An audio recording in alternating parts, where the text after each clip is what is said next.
Good morning and welcome. It is Sunday, June 28th, 2026, and this is Sunday Fun Day from Courtroom Confidential, the fastest growing true crime news channel on YouTube. Thank you all so much for being here. To Dr. Go Duke Basketball, thank you for being here. D. Bullard, therapist you know, Afton and Kathy and Two Brown Eyes, 4TC. You guys are all fantastic. Becky B, Nikki 704. Hi all. Hello, right back at you. Thank you everybody for being here, for carving out some time on your Sunday morning or Sunday afternoon, wherever you happen to be, even Sunday evening if you're in the UK. Thank you all so much for joining us. Appreciate you all. Everybody's juiced and ready to go. Let me introduce myself. My name is Joshua Ritter. I'm a former prosecutor with the LA District Attorney's Office. I was there for just about 10 years or so before I left to go into private practice as a criminal defense attorney. And this is Courtroom Confidential, where we try our best. We have made it our mission to present to you both sides of the courtroom, both sides of the stories, both sides of the issues. And we hope that we do that. And this is a show that is becoming our favorite, or is our favorite, that we do every Sunday, called Sunday Fun Day, where we take your questions that you've left us throughout the week in voicemails. If you go to thecourtroomconfidential.com, you can leave us a voicemail, ask us a question, and we will answer it live here today. So many of you did. You asked some incredible questions this week. I tried to get to as many of them as I could. If your question wasn't answered, don't get sad. Don't get depressed. Don't get angry. Never get angry. Just go ahead and call in again, and I will do my best to include you next time. Stay to the end, as always, for announcements. There are some fun things coming up, some trials, not trials, but some new cases back in court that we want you to be aware of. But in the meantime, take that deep, cleansing, refreshing breath. You made it till Sunday, everybody. It's the beginning of a new week or the end of the old one, depending on how you look at it. Hit that like button if you haven't already. Subscribe if you haven't already. Share this with anybody that you think might enjoy it. Best Nancy, thank you so much for kicking us off this morning and gifting a membership. Should we jump into it? I think we're ready to go. Let's do it. Who's starting us off this morning? Am I set up? I don't think I am. Hold on. Nope. Here we go. Here we go. Now I'm ready. Hi, Josh and everyone. This is Nosy Rosie from Cibolo, Texas. I'm watching the Davis stabbings trial. Carlos Reales Dominguez is accused of stabbing and killing 2 people and a third that survived in Davis, California. He pleaded not guilty by reason of insanity. He has been diagnosed with schizophrenia by multiple court-appointed psychologists. His first trial ended in mistrial in June of 2025, with jurors acquitting him of first-degree murder, but were hung on the second-degree murder and attempted murder. If found not guilty by reason of insanity, what is the minimum Carlos would have to spend in an institution? How is a person released, or when is a person released? Is there lifetime supervision of medication compliance? And I suppose these questions would apply to Lindsay Clancy and Nick Reiner's upcoming trials too. Rosie from Cibolo, Texas. Let's go ahead and put you on the map. Thank you so much for kicking us off this morning. What a great question. Where's Cibolo? I see Texas. There it is. There's Cibolo. Thank you, Rosie. You know, this is a case that was really tragic. It was all over the news a while back. We had not followed it all that closely. Maybe we will follow it more moving forward. But this is a young, troubled man by the name of Carlos Reales Dominguez. Everybody agrees, by the way, that he has been diagnosed with schizophrenia. So, interesting thing about this. He was charged with murder, put on trial for first-degree murder. A second-degree murder was kind of a lesser included. That's how the things usually work here in California. He was found not guilty of the first-degree murder. So that's off the table. Jeopardy has attached. He's not guilty. Now they are trying to retry him on the second-degree murder. But what's interesting is even though he's pled not guilty by reason of insanity, they've never considered the question of his sanity when arriving at that verdict. You understand? So they got a not guilty flat out of first-degree murder, not a guilty by reason of insanity, not guilty flat out. Then they hung on the second-degree murder. If they had convicted him of second-degree murder, we would have had the sanity phase, but we never had that. So he's coming back around for another retrial. This is for the deaths of David Bro, who is 50 years old, and Karim Abu Najim, who was 20 years old. Both lost their lives. Really, really tragic. Kimberly Gilroy was also attacked but survived. So she's a part of this case as well. What's also interesting about that is you think about the intent element. So already jurors, at least in one jury, have found that there was not that premeditated, planned out intent to kill that we need in first-degree murder. They thought it was some sort of lesser intent. Now, was that based upon elements of his psychological background that they may have already heard of? We'll never know. We're going to have a brand new trial. But Rosie's question has to do more generally with not guilty by reason of insanity and how is this usually treated? How long does somebody spend in prison? And this is a question that comes up every so often, something that I'm sure a lot of people are concerned with. They want to know, well, listen, just because somebody was found not guilty and we put them in a hospital, we still don't want this very dangerous person to be walking amongst us. So what happens? Well, one, they do not have a criminal conviction. That's important to understand. If they are found not guilty by reason of insanity, they are not guilty. They are acquitted by reason of insanity. What happens, though, is a civil proceeding takes over. They receive a civil commitment to a hospital. It's a lockdown facility. They do have to undergo treatment. They do have to undergo medication. This is not something where it's all voluntary and they can leave or they cannot participate in the treatment. I'm sure if they don't want to participate in the treatment, that just means they're going to stay in that hospital for the rest of their life. Because what happens is usually these are very lengthy confinements, by the way. Statistically, a person will, and this is true, a person will spend more time in a civil commitment to a hospital for NGI than they would have spent had they just gone to prison, statistically. But there are exceptions where, a person may be looking, if he was looking at first-degree murder, the rest of his life in prison, but that's not guaranteed when you are committed to a hospital. What ends up happening is at a certain point, doctors may assess that this person is cured of whatever kind of mental issue they were dealing with, or the medication or treatment is working. They are no longer a threat to society. They will then go into some sort of conditional release. In California, we call this con rep, which is not just free. They are under a lot of strict supervision. They still must reach mandatory treatment and mandatory medication. If they violate any of that, they go right back into the lockdown facility at the hospital. And there's a lot of court oversight before they're ever considered completely untethered by the judicial system and free to walk amongst us.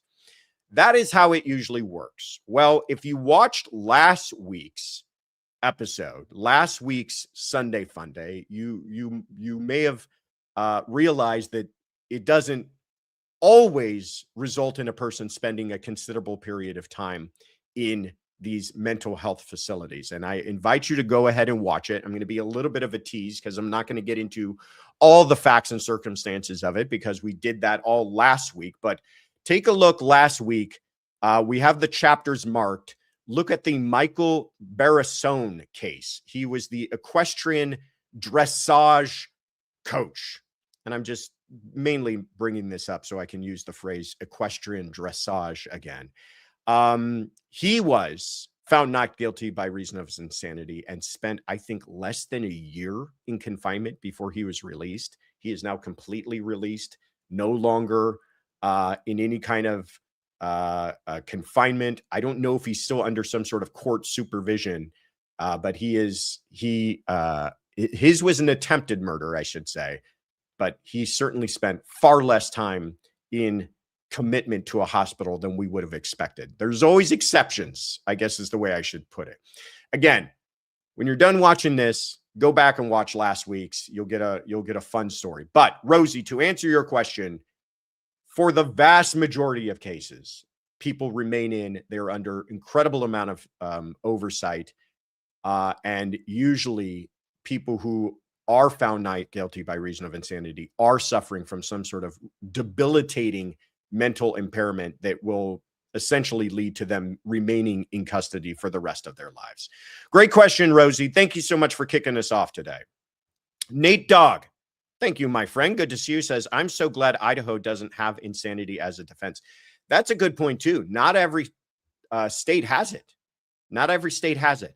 In places like Idaho, they can bring up the mental health of a person only for the purpose of trying to negate intent. But it is not this kind of thing where you have bifurcated trials where later on, even if convicted, now we decide, was that person insane? And if insane, found completely acquitted and not guilty. So thank you, my friend, for bringing that up. All right. Annalie Finch, thank you so much. Says coffee and tea donations for our fabulous mods. Let's not forget about them. And Court Dog Daniel says, listening at the Traveler's Champ with my kids. Oh, that's very cool. I like that. Never miss an episode.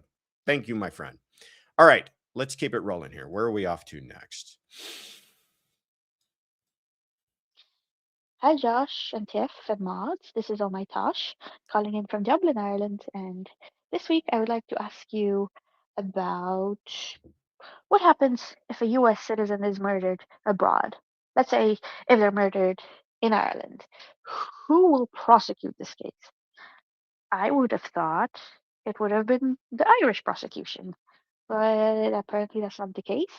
And yeah, I'm wondering, how does this work?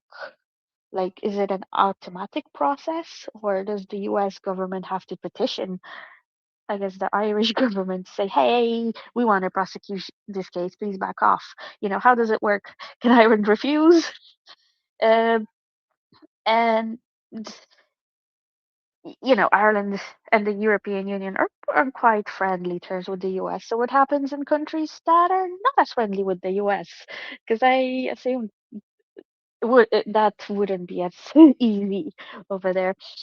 So yeah, if you could explain everything to me, that would be great. And I appreciate it. And I really hope I made myself clear. I don't think I'm explaining anything. Yeah, I'm just gonna stop talking. Thank you for listening, and bye. Happy Sunday Fun Day.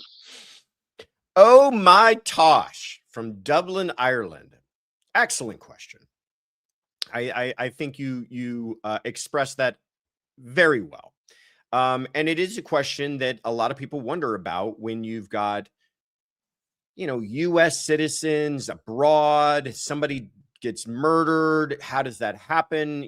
We've been talking about that. That question has come up quite a bit. In fact, with the Brian and Lynette Hooker case out of the Bahamas, if that is ever turned into a criminal investigation or a criminal prosecution, I should say, where is that going to take place? In the Bahamas, in the US? It comes up more often than you think. It's not, well, first of all, yes, to answer it quickly, yes, the US can prosecute. Yes, if it took place in Ireland, Ireland can prosecute. They've got jurisdiction as well. Can they both prosecute? Yes, they can. Really, the question comes down to not so much agreeing which side will prosecute and which side won't, because they're both independent sovereignties and they have their own laws to worry about.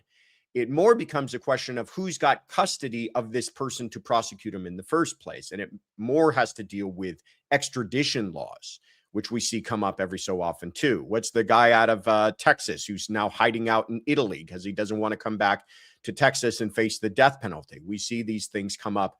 Those are where the issues become a little sticky. But as far as permission between companies or between countries about who's going to prosecute, it's not so much permission, because this has all been hashed out in international treaties, and the countries themselves have their own sovereignty to decide what they want to do. the U.S. operates under two different principles. One is called the passive personality principle, and the other is called the protective principle. The passive personality principle says that in an extraterritorial jurisdiction, the U.S. will prosecute foreign nationals for crimes committed abroad against U.S. citizens. So, U.S. citizen in another country, a citizen of that country or any other country, I guess, it doesn't matter, commits a crime against that U.S. citizen. And usually we only see this coming up in murder cases, sometimes in vast fraud cases, but usually in murder cases. The U.S. has said, because that's a U.S. citizen, we are going to apply the passive personality principle to prosecute even that foreign national for a crime committed against a U.S. citizen. Lockerbie, we talked about this not too long ago. That was a crime committed over the UK. It was a plane that was taken down, but U.S. citizens were involved. But it was members, I think, Tunisian nationals who actually committed the crime. They've been brought back to the U.S. to stand for justice in a U.S. federal court for a crime committed in Scotland involving nationals from Tunisia. And I'm probably getting all these countries wrong, but that's how you see it taking place in practice. The other principle, protective principle, says that the U.S. asserts jurisdiction over acts committed outside its territory that threaten its security, government, operation, or vital interests. You see this sometimes coming up where a crime committed in another country has some sort of detrimental effect on the U.S. And we saw this recently with the arrest of the president or so-called president of Venezuela. U.S. government went out there, picked him up.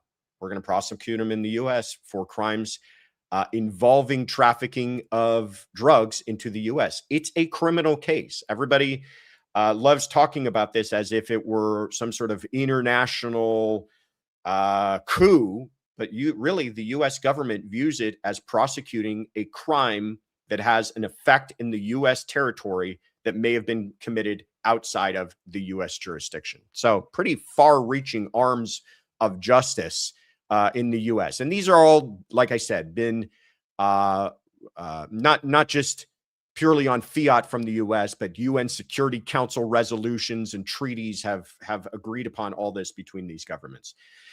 Let me say this too.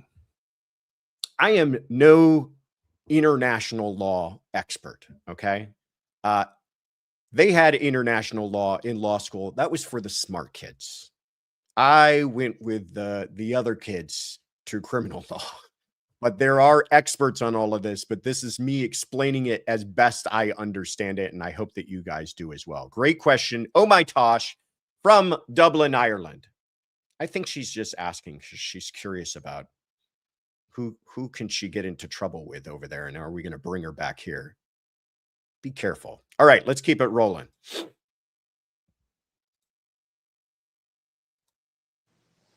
Hi, Josh. This is Maureen from Monterey. I have a question that was prompted by a podcast I just watched the other day. It was the Tom Zenner, Cato Kalin podcast, which I think you were on. Anyway, they were interviewing Diane Diamond, who was a reporter in Southern California, who's retired now, I think. And she had attended the Michael Jackson trial many years ago. She was talking about how she didn't think the public ever realized the absolute amount of evidence there was against him, which included some eyewitness accounts of acts of pedophilia by staff and also people saying they were paid. She wondered rhetorically at one point if his attorneys knew of these incidents. Were they not mandated reporters and required to report it? And I thought, well, no, it's probably attorney-client privilege. But now I wonder, are there ever any times when a defense attorney has to report what they know? Thanks, Josh. Maureen from Monterey. Good to hear from you. Let's put you on the map. Yeah, I was on the Cato Kalin, Tom Zenner podcast. It's called 1 Degree of Scandalous. There they are. I love that. I love that art of theirs. Looks like a fun show. It was a fun show. I really enjoyed talking with the two of them. This is the episode that I was on. We went through the Nick Reiner case. Really had a fun time with those two guys. Please check it out. We'll put the link in the chat for you all. But Maureen's question is about, well, she's using the example of Michael Jackson, but really about the responsibilities of lawyers. So is there ever a time where a lawyer let's use Michael Jackson as a example, if his lawyers became aware of eyewitnesses who had seen acts of abuse, would they become mandatory reporters? And the answer is obviously no, because those are allegations to the attorney. That's exactly what they're defending him against. If the question becomes, what if a crime was committed in front of the lawyer? That might become a little more problematic, but still you have what's called the attorney-client confidentiality or attorney-client privilege that is really important to lawyers. It is, you hear about the Hippocratic Oath of doctors, do no harm.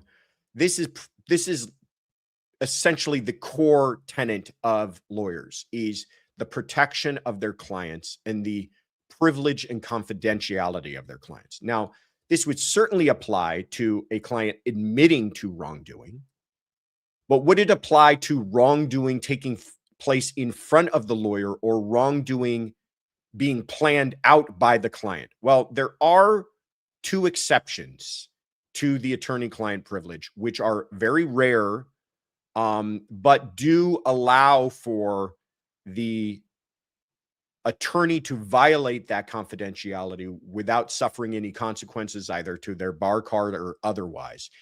The first is to prevent death or serious bodily harm to either their client or somebody else. Your client says that they plan to harm themselves, or your client says that they plan to harm others, or that your client is participating in ongoing activities that are harming others. That would be a situation where an attorney would be allowed to go to the authorities to stop that without violating their ethics and without violating their, that's, like I said, this central belief system of attorneys. The other is kind of the same thing, is to prevent future crimes or fraud. Planning to do something. I've had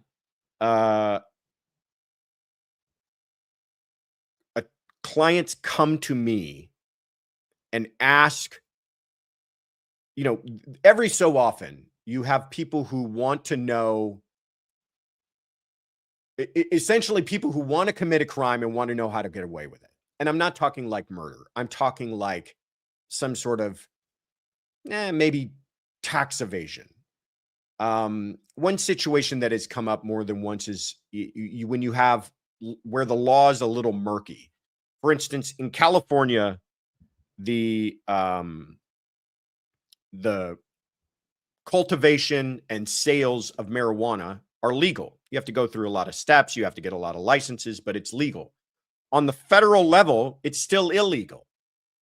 So if I had a client come to me and say, I want you to walk me through the process of cultivating and selling marijuana, I have taken the position of, I can't do that, because I would essentially be telling you how to violate the law, not on a state level, but on a federal level. And it just is a little too murky for me. Other attorneys do, and I'm not passing judgment on them, because they feel, well, listen, I'm at least advising my client on the particulars of following the law in this state. And I fully understand that and respect that. But it does get a little murky when you're saying, okay, and by the way, everything I'm telling you is still illegal on the federal level. And it is. And until they clean that up, that's the way it will remain. And so it makes for a little bit of an uncomfortable situation for attorneys to get involved in that. But hope that explains things for you, Maureen. It is a situation that attorneys every once in a while have to wrestle with, but we appreciate the question. Maureen from Monterey, everybody. Gina, thank you so much for the super chat. Says 61 bottles of booze on the boat. Grab one bottle, pass it around, 60 bottles of booze on the boat. Oh, I get it. I get it, Gina. I think we're going to get into that case a little bit later today. Michelle Kirk, thank you so much, says, hi, CC crew. First live today. Oh, fantastic. Thank you so much for being here. I love that. Was it the time change? I am super duper juiced. Well, we are super duper juiced to have you here. Thank you so much. All right. Where am I at? Let me move it along here.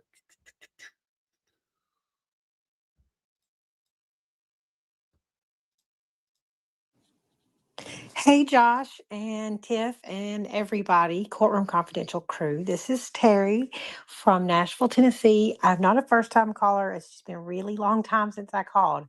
Had some health issues, and we won't get into that, but I have really enjoyed listening to all of your shows every week. It kind of gets me through all my treatments and things. And so, but I have a question about the case of Lee Gilley, who's been in the news this week because this guy was out of Texas. He murdered his pregnant wife, and he was out on $1 million bond. And Texas was seeking the death penalty on him. And then he ran away to Italy, and they're trying to extradite him. Yada, yada, yada. You'll have to look it up. But one thing that I'm curious about is he now has a squatter living in his home. I don't understand what a squatter is. There's some pretty interesting legal matters about whether they'll have to take the death penalty off the table to get him back from Italy that you could probably do a whole show about.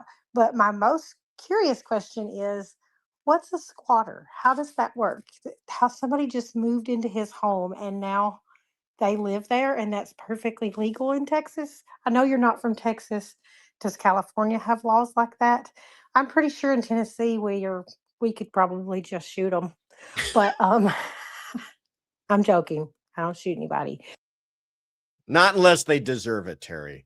Terry from Nashville, Tennessee. First of all, Terry, that warms my heart. I hope you're doing well, and I hope that whatever health issues you're going through, you're recovering from, and I'm glad that we can play some small role in bringing you a little bit of comfort while you're dealing with that. But I appreciate you so much for calling in.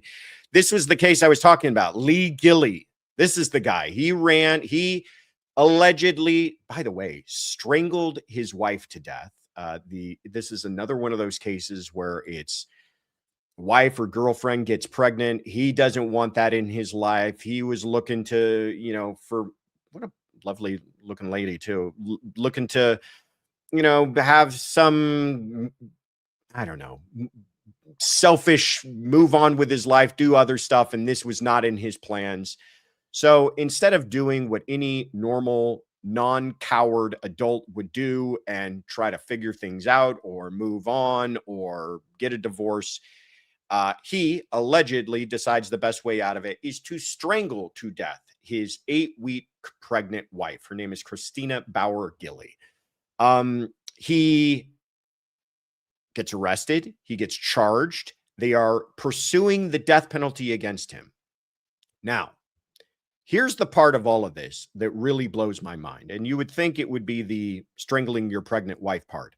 No, because we hear that every once in a while. What blows my mind is that the state of Texas, for whatever reason, grant him release on an ankle monitor. This is a man facing the death penalty for essentially a double homicide, and they release him on an ankle monitor. Makes no sense to me, and I've never heard a good explanation for it. He, of course, promptly cuts off the ankle monitor and makes his way to Italy. I think by way of Canada, if I'm remembering this right. Makes his way to Italy. Why Italy? Is it because he's a big fan of the Colosseum? No. He makes his way to Italy because Italy has some interesting extradition laws, which we were discussing earlier. Italy will not extradite a person who is facing the death penalty in another country. They just don't agree with that on a fundamental level, and that's their prerogative. So he's hiding out in Italy, and I still don't think that he's been extradited back. I think they're still going through that process. If anybody knows the latest on that, let me know. But while this is all happening, this just weird kind of aside is that Krista's father goes to the home where they lived, I imagine, to kind of wrap up some affairs and maybe unpack the home. You know, he's going to be likely in prison for the rest of his life. She's lost her life. They need to do something about the home. And he finds that the home has a bunch of signs up saying, you know, no trespassing, stay off of the property. And there's a person living there who claims that they have taken possession of the home. So this begs the question of, how can somebody do that? And what are quote unquote squatters' rights? We've heard about this before, squatters' rights. Well, it really comes down to the one of the old school property rights issues. Property law is so bizarre. It is, of all of the stuff you learn in law school, it is the one that, to me at least, was the most confusing, because it has, these laws are forever old, and they have to do with incredibly bizarre situations. But it's this concept of what we call adverse possession. You can take adverse, the better way to think about it is usually like a piece of property in the middle of nowhere that nobody's ever paid attention to. And a person who is living there, they call it hostile, open and notorious, exclusive, and continuous. What that means is hostile, meaning without permission; open and notorious, meaning they're not hiding it; exclusive, meaning it's just them and nobody else; and continuous, and depending on the jurisdiction, that can be a matter of years or decades. But if somebody qualifies for all those things, we have written into the recesses of our property law the idea of that person can then claim some property rights there, according to adverse possession. That's not exactly what's happening here, though. What's happening here is this person taking advantage of, and we've seen this in other places, taking advantage of kind of the seams between criminal and civil. Most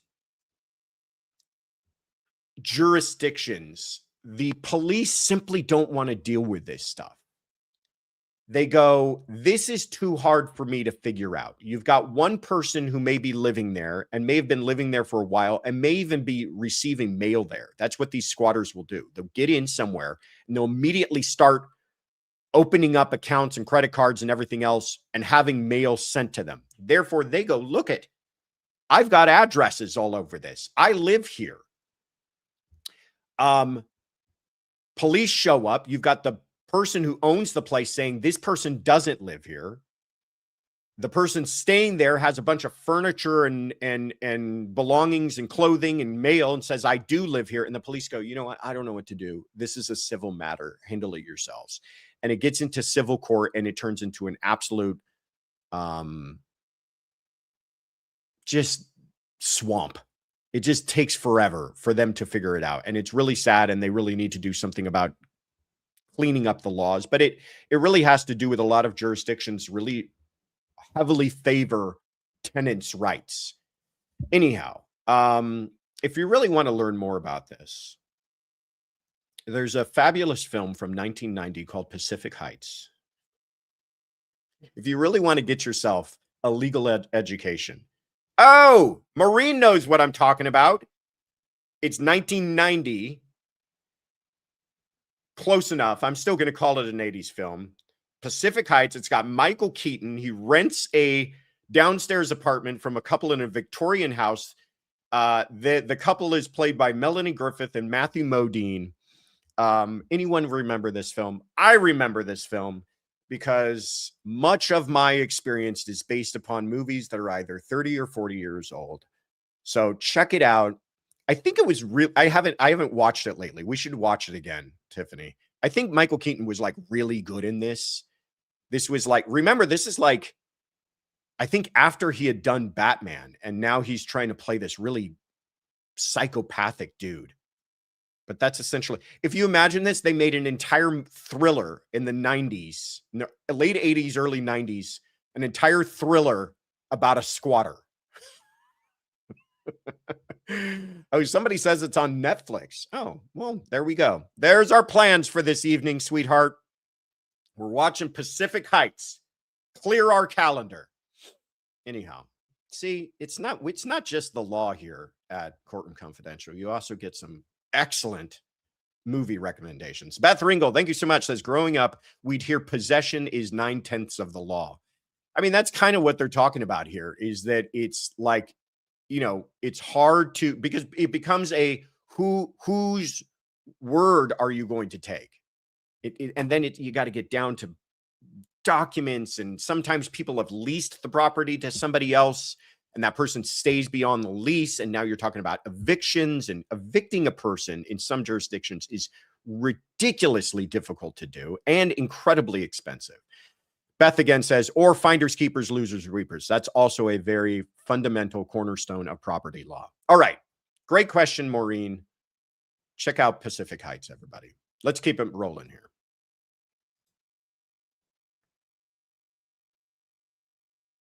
How did I lose my place? No, that was Terry. Great question, Terry. That's how I lost my place. Great question, Terry. Let's keep it rolling here. Here we go.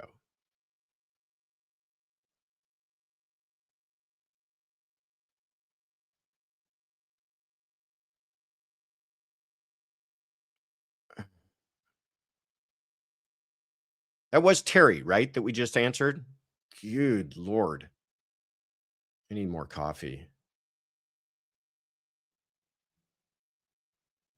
By the way, the coffee that I'm drinking today was gifted to us by Joseph Scott Morgan. Isn't that nice of him? Still not helping me figure out where I am here. All right. I think this is where I am. Hi, Josh. This is Carrie from Phoenix, Arizona. My question today is about prosecutors. The George Pino trial is one of the very few sensational trials streamed where I was hoping for an acquittal. This could be due to social bias on my part, as I'm a lifelong voter. However, I don't think the tragic accident was caused by a criminal offense. I do believe that Laura Adams deeply believed it was. But was there ever a time as a prosecutor where the DA filed charges and you were assigned the case but did not fully believe in it? And if that happens, can a prosecutor refuse the case? Thank you for taking my question. That was Carrie from Phoenix, Arizona. Carrie, you have some sort of mind meld across the Atlantic, because we had a very similar question that I want to play right after that, because you're both thinking the same way. Hey Josh, Tiff, Kaylin and CC crew. This is Misbehaving from a very, very hot Sandacre in Nottingham. So my questions are in regard to the Pino trial.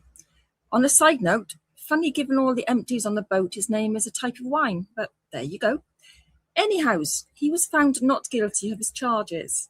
I do, however, think he was guilty of something, just that the prosecutor overreached the actual charge. I also noted a lot of animosity from the prosecutor towards Mr. Pino. So I would like to know, are cases assigned as next person in line? Can you ask for a case if you feel really passionate about the crime? And are there meetings where you can disagree about the level of charge and debate the best course of action to find the correct charge, to find somebody guilty? Anyways, thank you for taking the time to answer. Stay cool, everybody. Ta-ra! That was Misbehaving in San Diego, England. Okay, so we've got Carrie in Phoenix. We're going to put you on the map. Along with Misbehaving in San Diego, England, put you on the map. I know you're going through a heat wave there. Last time Tiffany and I were in Europe, which was forever ago, before the kiddos, they were having a huge heat wave across Europe. And I remember one thing I appreciated about the States was our we fully embrace air conditioning that was not as embraced in Europe. We got back to our hotel thinking, oh God, it's so hot out. Once we get to our hotel, at least it'll be fine. We get back to our hotel and it's like 75 degrees in our room. And we call downstairs to say, hey, something's broken here. You need to move us to another room because we're dying. It was 75 in our room, but it was like 90s, hundreds outside. But we were thinking we would find relief in our room. And they go, oh, yes, monsieur. We are not running at full capacity because we're conserving electricity. And so I had to take myself a cold shower and basically lay out just to survive. Why am I telling this long-winded story? I don't know. Anyhow, I hope you're doing well, misbehaving, surviving in San Diego. George Pino is the question, though. Carrie and Misbehaving essentially want to know, what do prosecutors do in a situation like this? Where, and I will tell you, sometimes it comes up where a prosecutor may not believe in a case beforehand. Sometimes it comes up in the middle of trial. Maybe the case does not play out through the witnesses as it was described in the police reports. I've had that situation happen to me as well. A lot of people felt that this was a bad prosecution. And I will say, too, what I have heard about this is that initially, this was Dave Ehrenberg even told us this, that initially this was going to be pursued as a misdemeanor, which it probably should have been. But there was such kind of public outcry because there was a young girl who lost her life. Lucy Fernandez lost her life, that they felt they had to move it up to a felony. And that probably was the mistake more than anything. If this had remained as a misdemeanor, it may have been a different outcome. But a lot of people watch this. It sounds like Carrie feels that way. Misbehaving feels that way. Watched this and felt that this just simply was not a crime, that this was an accident, a horrific accident, but an accident nonetheless. My feelings on the whole thing was that the case was lost when they didn't get proper evidence collection to begin with. The idea that he was never given a field sobriety test, that they didn't collect his blood until hours later, all of that is kind of unforgivable to me. Because I'll tell you what, not because I felt that boy, they could have nailed him, but they could have figured out, was he under the influence? Someone brought up earlier, all the bottles of booze. You take a look at that and you're telling me you don't perform a blood test on someone, even if they refuse, go get a warrant. A judge is going to hand you a warrant in a heartbeat to go pull somebody's blood on something like this. And then if it had come back with no BIC, fine. Maybe you don't even file. But if it comes back with intoxication, then at least you have something to argue to the jury. All right. Putting that all aside, though, your questions are, what does a prosecutor do in a case like this? Carrie wants to know, can a prosecutor refuse a case because they didn't believe in it? Yes, and they should. Listen, if things are working properly, the cases that are filed to begin with should be good cases. The filing standard of all prosecutors should be proof beyond a reasonable doubt. That is the filing standard. It may not be the standard for the police to bring that case into the prosecutor's office, but once the prosecutors get a hold of it, they should be asking the question, can we prove this beyond a reasonable doubt in court? And if the answer is no, you shouldn't file it. The court system is not a place for roulette. It's not a place for, let's throw it against the wall and see what sticks. It's not a place for, well, let's let a jury decide. No, that is not what juries are for. Prosecutors are the gatekeepers, and they should be the ones saying, we believe in this beyond a reasonable doubt, and that's why we're going to pursue this. And sometimes that might mean that it's a difficult case, and the evidence is circumstantial, and he's going to take some argument and some nuance, but you still feel that you can prove it beyond a reasonable doubt. If you can't, you shouldn't file it. And because of that, there were rare cases that I felt that way about. But if I did, I would go to my boss and go, we got to get rid of this. this is a bad filing. We do not have the proof here. Or what we charged with, we overcharged. We need to settle this for something far less. They should do that. Misbehaving has a similar question as to how are these cases assigned. It really depends on the office, but many times it's whoever's up next. If you're in kind of a larger office where they're just trying to get through the cases, where I was in LA, they just, whoever got it next. Smaller departments, smaller offices are probably going to have a little more discussion about who gets assigned a case.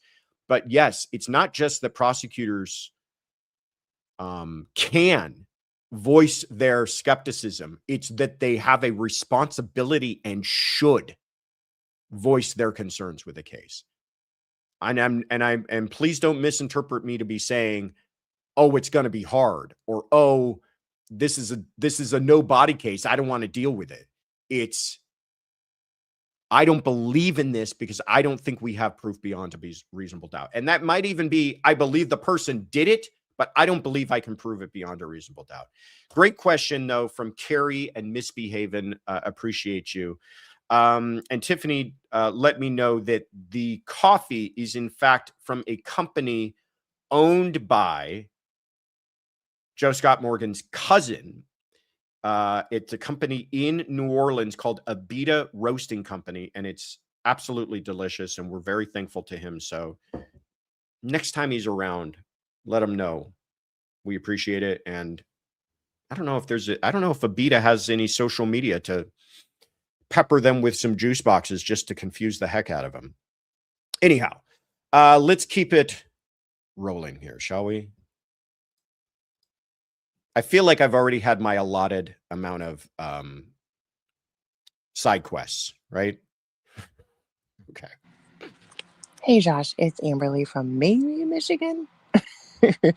I just had another question for you. I'm kind of asking a lot of off-the-wall questions, but I'm really good friends with a private defense attorney, and I asked him one time, is the defense ever right pertaining to whether or not the defendant is actually guilty or is likely guilty? And he kind of surprised me with his answer. He said that 99.9% of the time, the prosecution is right about their guilt. Obviously innocent until proven guilty, but so I was just curious what your thoughts were about that, if you agree with him, and also if so, how do defense attorneys kind of find their fire to defend someone who is likely, potentially more than off, maybe likely guilty of what they're being accused of? Also, hopefully it's okay, I want to do a quick shameless plug for the women's pajama shorts. These are amazing. I've been wearing them every night to bed. And also, you guys really need to get the juiced tote. It is incredible. I'm obsessed. Hope you guys are all good. Thank you, Tiff, mods, all the crew. Love you guys. And hope everyone had a good week and has a fantastic weekend. Amber Lee from Maybe, Michigan. Thank you so much for calling in. We will take a shameless plug anytime you give it to us, Amber Lee. So first of all, here are, yes, summer merch available now. Here are the women's PJ shorts, which Amber Lee's a big fan of. I know that Tiffany is also a big fan of the pajamas because she says they're just so comfortable and so silky feeling. Is that the best way to describe them? So those are available right now for the summertime PJ needs. And then this tote bag, which we're very proud of. We've been working on a tote bag for a while and just couldn't find the right one. And we're very happy with this one. Beth Ringle says, I love the tote and can't wait for the beach towel. Me too. When do I get my beach towel? I'm waiting for my shorts, but the bag is amazing, says Afton. All right. Everybody, big hits on the shorts and bags, ladies. All right. Amber Lee from Maybe, Michigan. I love this question because I've been saying this for a while. Not that question exactly, but about the idea of how how often is the prosecution right? Okay. And many people, I think, live in this kind of true crime world, and we get the false impression that when something heads to trial, Kaylin correcting it in real time. They get the false impression that when something heads to trial, it's a 50-50 chance, right? It's like the idea of, oh boy, let's see how this is going to turn out.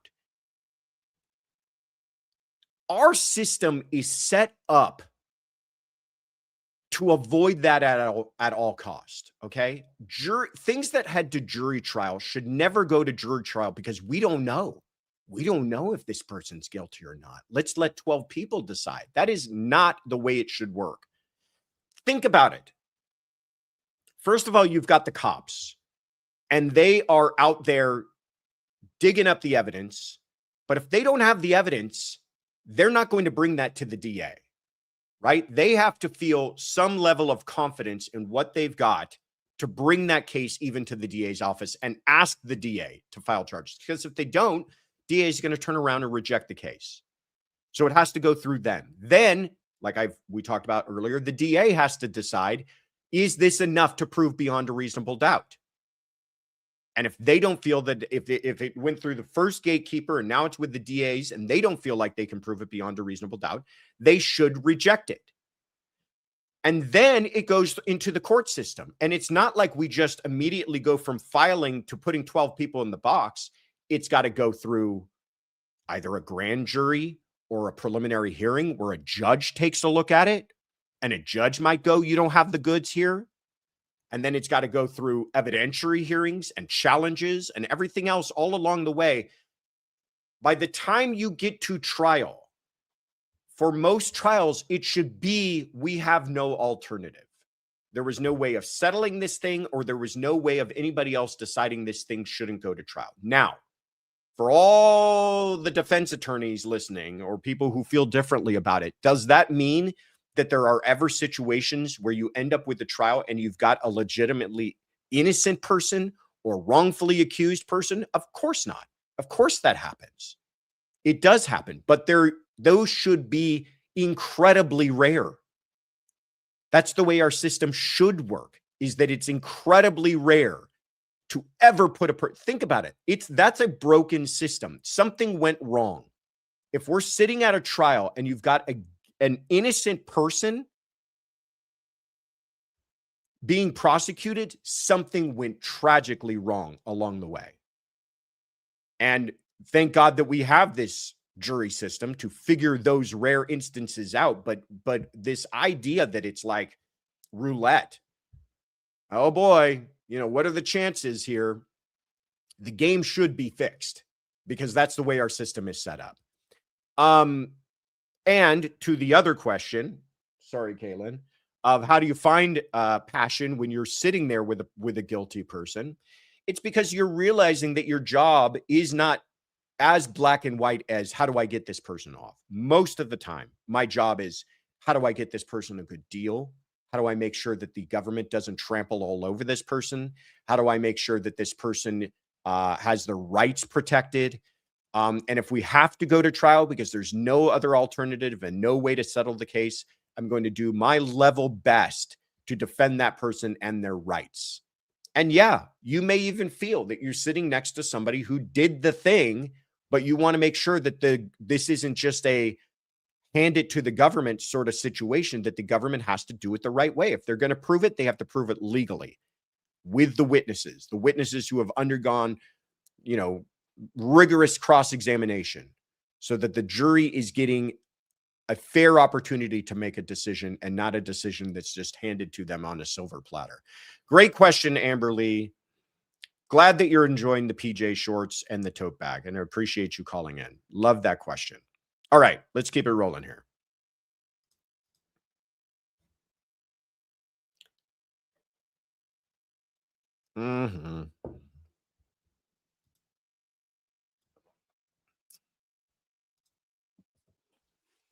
Hey Josh, Taylor here again from Bluffton, South Carolina. And I was wondering about when someone records someone admitting to a crime, something like a murder. This has not happened to me, but I was reading it in a fiction book.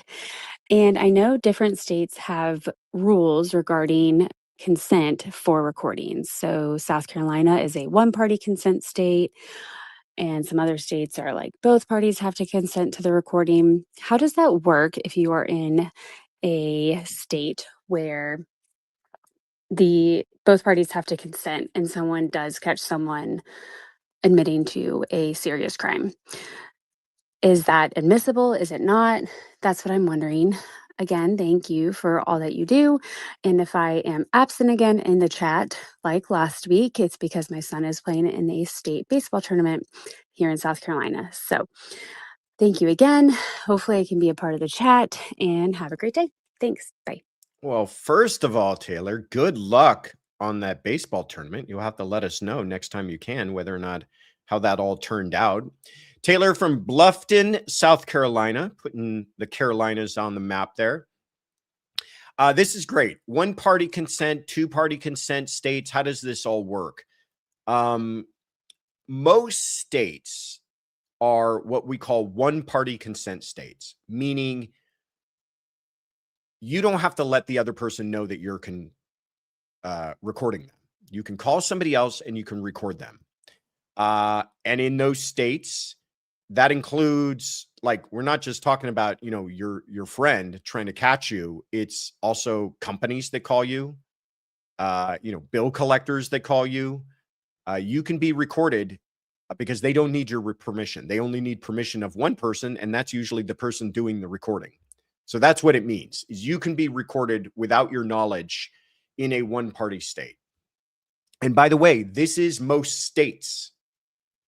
In two-party consent states or all-party consent states, you must not only inform the other person, but get their consent to record, which proves to be a little difficult when you're talking about situations of trying to catch somebody, right? So how do you handle that? Well, if you do record someone, and by the way, if it's across state lines, you may be asking, it always defers to the far more conservative state. So if a one-party state calls a two-party state, they've got to get that permission from that person in that two-party state. And what happens if they don't? They can't use it. You asked the question, Taylor, is it inadmissible? Yeah, that's exactly what it is. It's inadmissible. So that could be a major problem, especially when you're talking about trying to solve a crime, get a confession, get an admission on recording. Well, most of those two-party states, realizing that issue, have exceptions for law enforcement. Here in California, there's a penal code called Section PC 633, which allows for anyone involved in law enforcement, peace officers, sheriff's department, DAs, to record any person without their consent if it's in the furtherance of an investigation. When I was at the DA's office, we would do this every so often. I'd call somebody up that I knew was going to be a problem and might go sideways on me at trial, and I'd record the conversation because maybe this is my only opportunity to get them telling the truth. And if I haul them into court on a subpoena, they might start lying, and I want to get that proof. Or we would have somebody sit in on the conversation and listen to it because we enjoyed that exception for law enforcement. Here's also something interesting. That exception can be extended to anyone acting pursuant to the direction of law enforcement. How does that work? Well, lots of times you will hear about situations where, you hear it a lot of times in abuse cases where there's very little evidence that the crime has taken place. I'm talking about SA cases. And so they'll set up a phone call with the suspect, and the victim will call the suspect and try to get them to admit to something. And I don't want to get overly graphic here, but it'll be a situation like where they'll call the suspect and go, "Hey, I'm pregnant." And then that person's all of a sudden saying a bunch of stuff and making a bunch of admissions. Oh my God, I don't know. How did this happen? I thought we were being safe, and there's everything that law enforcement needs. And that doesn't necessarily mean that a law enforcement person is sitting there recording that, but they can give that victim permission to record the conversations that they're having with this person. And then it becomes admissible because they can say, well, that person was acting under my direction when they made this recording, which is so incriminating of that defendant. Interesting stuff, though. Great question, Taylor. I'm trying to think of the term. I'm blinking on what they actually call those types of calls. It's a, it'll hit me out of nowhere. Oh, that's going to drive me nuts. But anyhow, that's the way it all works. Hope that makes it clear for everybody. Thank you so much, Taylor from Bluffton, South Carolina. All right, where are we off to next here?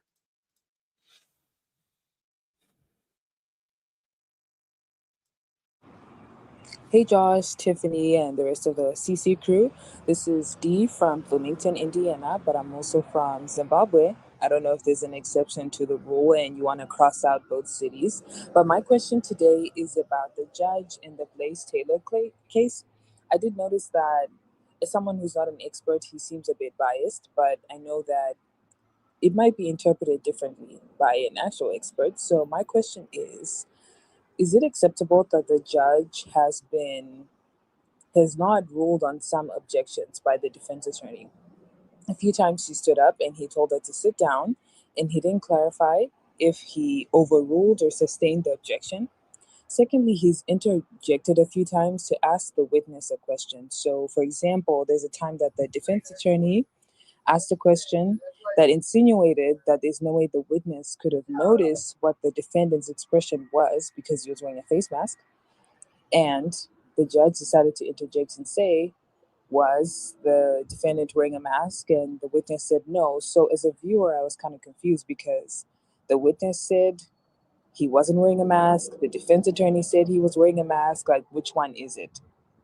And then lastly, there is a time when the defense attorney asked to approach and he said no. And I get that it does happen. I've seen it at the trials, but his tone is very blunt, a bit stern. I'm just wondering if this could cause issues with appeal. Dee from Bloomington, Indiana, by way of Zimbabwe. Thank you so much for calling in. What a great question. This is about the Blaise Taylor case. I know that that's an ongoing case a lot of you are following. I know a little bit about it. We actually covered this on the weekly rap sheet over on Fox Nation. Just the quickest of versions of what's taking place here. This took place back in February of 2023 in Tennessee. Blaise is accused of killing his girlfriend, Jade Benning, who was 5 months pregnant at the time. And prosecutors are alleging that he did that by giving her a fatal dose of cocaine, which is very interesting because it's not the type of drug you usually see in these types of cases. I had the theory that perhaps that he was hoping the cocaine would cause some sort of miscarriage, but maybe not as far as actually taking her life. But that just shows you how much cocaine he actually gave her. So ongoing trial. There's, a lot of it is dealing with her character to some extent, because there have been allegations that she may have participated in drug use in the past. We are talking about a recreational drug. We're not talking about fentanyl or rat poison or something where you might feel that it's a little more obvious that this person has been given, poisoned. But with cocaine, it is something that people use fairly, frequently. And it's easy to get your hands on. And so people, the argument's being made that, he didn't do it. Maybe somebody else did it, or maybe she did it herself. And then we've heard a lot of, like I said, character on her part of how enthusiastic she was about the pregnancy. Her mother, some witnesses have said she gave up drinking. You saw in that last picture, she's, very proud of the idea that she's expecting. So really sad trial. But D says, what's up with this judge? Is the judge being too harsh? And I will tell you, I've lived with these types of judges my entire career. There are just some judges who are cranky, and they will not. Yeah, it is when you make an objection, then the judge says, sit down, that's overruled. So maybe the judge has the niceties have kind of gone out the window. And I don't know if that judge has a problem with this defense attorney in particular, or with the case in particular, or if this is just how that judge is. But yeah, I've dealt with this my whole life. Judges who you ask to approach, they say no, which is very frustrating. Because usually when you're asking to approach, it's because you want to explain something to the judge that you feel like the judge might not know. And you don't want to say that in open court. And I've had judges do that. I've pushed back on those judges, and they just started to give my reason, which pisses them off to all heck. And then they say approach. But yeah, I've had it, there are just some judges that nothing about it is illegal, though, or inappropriate, to your question, D. It can get into the area of where you might say it's inappropriate. But if you're talking about to the level of creating an appealable issue, likely no. Now, that all being said, and judges interjecting, by the way, interjecting with questions, making their own objections to questions, they can get involved. There's no rules against the judge getting involved. And I've had that as well, where judges want to ask their own questions, or judges raise their own objections to questions. Where it will become a problem on appeal is if there is an objection that was made that was correct on the law, and the judge did not allow for a proper record to be made. That could be a problem. If somebody makes an objection, the judge overrules it, they ask to approach, and he doesn't allow that, that could create a problem. And if I were in that defense attorney's place, I would wait for the next break and just put it on the record. Your Honor, the reason I made that objection, I need this on the record, is X, Y, and Z. If a judge is denying the defense the opportunity to even make a record, that could be an appealable issue. But I don't think we've reached that point here. I think there's just kind of nobody's on anybody's Christmas card list between the judge and the defense here in this case. So interesting case. We'll continue to kind of follow it and update you all as to its progress. I think it should be going to closing arguments soon, right? I think they're kind of getting through this one quickly, I believe. All right. Let's keep it rolling here. Good morning, CC crew. Happy Sunday Fun Day. This is Beth R. from Minneapolis. I'm wondering about Toni McClure out of Indianapolis, who allegedly killed her child, was given a mistrial due to juror misconduct. Can you explain what potential, if any, charges can be brought against the juror? Thanks. Have a great Sunday, everybody. Bye. Beth from Minneapolis, Minnesota. Let's put you on the map. There you are. She says it's me. Yeah, it's you. And there you are on the map in Minneapolis, Minnesota. The Toni McClure case. God, the things that people will do to kids is just, it sickens you. I mean, there's no words to really explain how much this turns my stomach to hear about some of this stuff. She is accused of taking the life of her own daughter, Kinsley Welty, who was only 5 years old. This was back in April of 2024 in Indiana. Apparently, Kinsley had some behavioral issues. At least that's what the defense is saying. And when they found her, like I said, 5 years old, She was unconscious, malnourished, covered in lice, and only 21 pounds. She had spent a lot of her young, tortured life in a closet because of this woman, according to the prosecution. Well, they started trial number 1, and somewhere in the midst of that, one of the jurors had a, quote, inappropriate communication between a juror and a witness. In my research, I've not found exactly what they're saying that was, but it was enough to declare a mistrial. Now, that leads me to believe that it was something more than, hi, how you doing? Wonderful day today. It must have been some sort of discussion about the case, that witness's testimony, that juror's feeling about the case, whatever it was enough for the judge to declare a mistrial, which is the appropriate thing to do, given the seriousness of the case. You certainly don't want to go through something like this and then have it come back on appeal because of that. So the judge did the right thing, as difficult as it is. And the juror, by the way, to answer your question, Beth, can they charge? They did charge this juror. The juror was charged with what they're calling indirect contempt of court. Now, I don't know what the consequences of that are, but I know that it is a criminal charge. The DA's office is the one pursuing it. So whatever this misconduct was, like I said, it doesn't sound like it was all that incidental and accidental. It sounds like this juror really behaved inappropriately. And yeah, contempt of court is something that they could bring against that person. And they did in this case. I am not sure the next court dates on this thing or when it's coming back, but like I said, a 5-year-old. And the defense started their openings by talking about how she wouldn't eat her food and she pushed things off the table and, you know, she'd cry and blah, blah, blah, blah. And I'm like, welcome to 5-year-olds. What is going on here?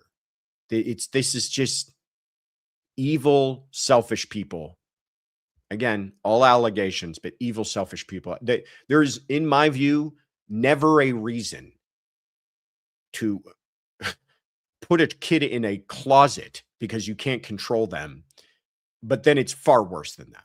I mean, it's, you know, not feeding that kid, you know, to the point that she's only 21 pounds at 5 years old. Disgusting behavior. So hopefully they get it done properly the next time around. Thank you for that, Beth. And I'm glad to see you in the chat. All right. Where are we at here?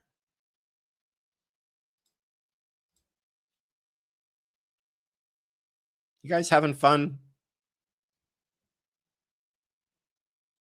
I hope so. We've had some really great questions today. Now, if I could just find my place, we'll have even more. Here we go. What's up, y'all? Court Dog Daniel here.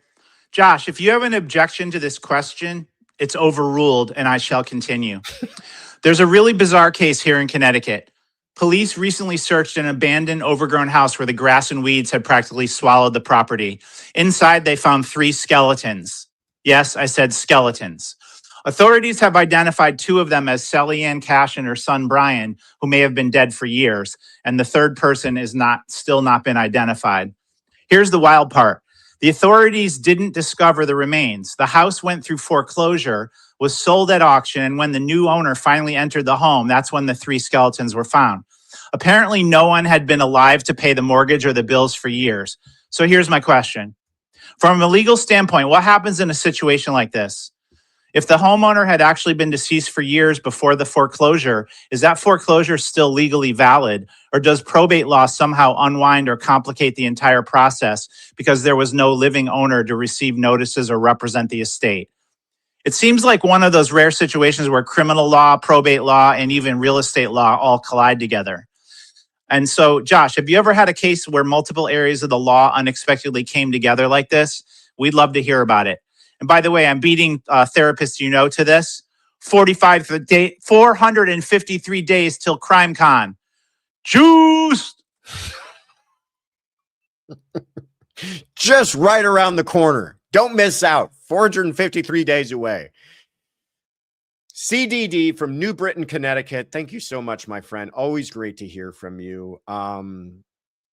I had not heard about this, but then I did look it up. It's a wild one. And until they get some answers on this, we're going to have to really figure out what exactly took place here. But yes, this took place in just about a week ago, June 14th in Burlington, Connecticut.